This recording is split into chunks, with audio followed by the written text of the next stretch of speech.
안녕하세요. 지혜를 구하는 사람 지구인 전미옥입니다. 오늘은 쌍욕품 6으로 들어가 보겠습니다. 그 번역을 보면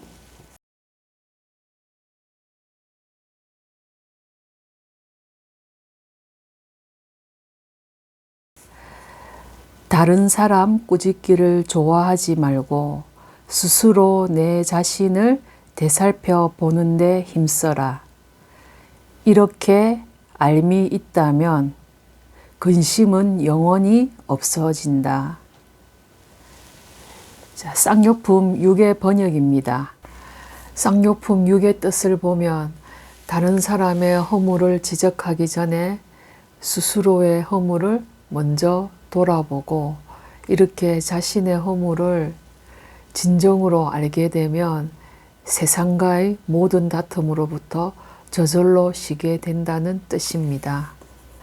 왜냐하면 스스로의 허물을 깨닫고 있기 때문에 다른 사람의 허물을 함부로 지적하고 꾸짖기가 쉽지 않습니다.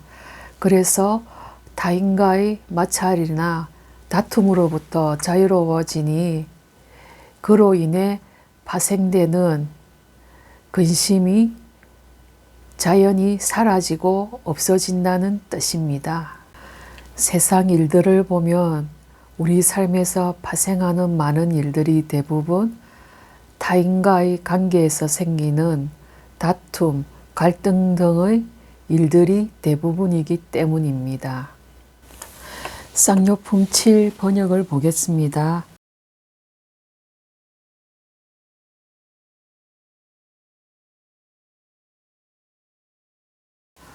몸을 깨끗한 것으로 보고 행동하여 모든 감각 능력을 다스리지 못하고 음식을 절제하지 못하고 게으르고 겁이 많으면 그릇된 것에 지배당하니 바람에 쓰러지는 풀처럼. 쌍욕품 7의 번역이었습니다. 쌍욕품 7의 본격적인 풀이에 앞서 조금 전에 번역한 문구 중에서 잠시 언급하고 지나가야 될 부분이 있습니다. 번역본 부분에 보면 모든 감각 능력을 다스리지 못하고 거기서 모든 감각 능력에 주목해 보면 일반적으로 시중에 나와 있는 해석본들을 보면 모든 감관이라는 표시를 하고 있습니다. 그렇지만 저는 해석을 감각 능력이라고 했습니다. 왜냐하면 한자로 보면 그 부분을 재근이라고 표시가 되어 있습니다. 거기서 이 근자에 주목할 필요가 있는데 이게 무슨 뜻이냐면은 불교에서는 인간의 감각 능력을 육근으로 보고 있습니다. 안, 이, 비, 설, 신, 의로 나누는데 이제 뒷부분에 가서 좀 더 상세하게 설명을 드리겠지만 예를 들면 안근 같은 경우에 그러면은 우리가 대부분 시각장애인들 중에는 보면 겉으로는 그대로 아무런 어떤 결함이 없어 보이는 눈을 그대로 가지고 계신데도 불구하고 보지 못하는 분들이 계십니다. 그러니까 한마디로 말해서 이 안근, 이 안근은 보는 능력을 말하는데 그 기관만 있다고 해서 그걸 본다고 할 수가 없다는 겁니다.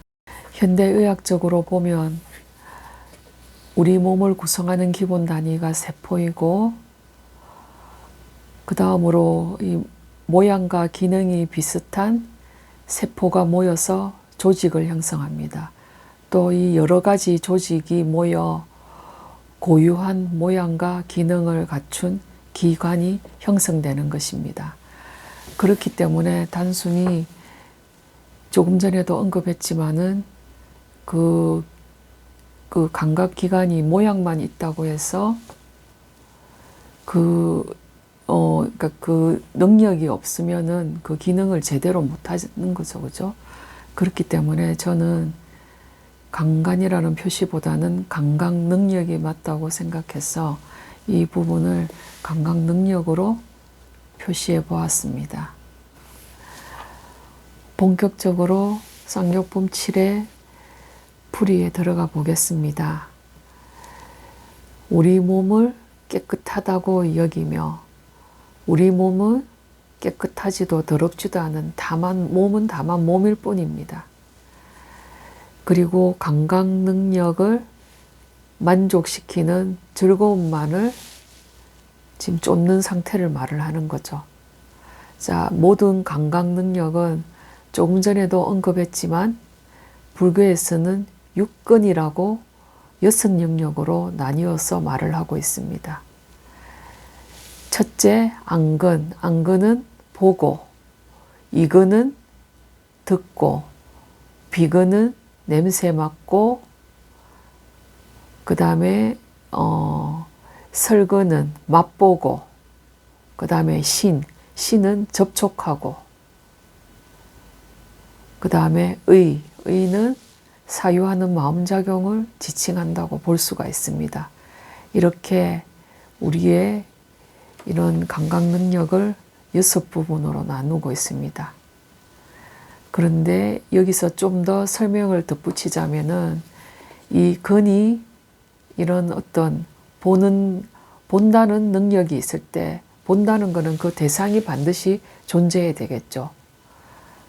예를 들면 본다 할 때 밖에 대상은 뭐 물건이 될 수도 있고 영화나 게임이 될 수도 있겠죠. 그죠?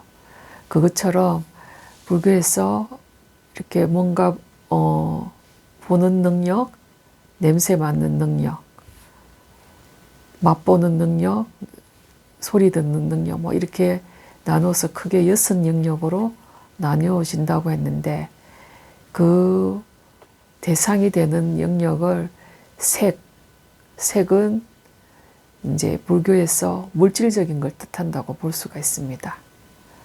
색, 성은 소리겠죠, 당연히.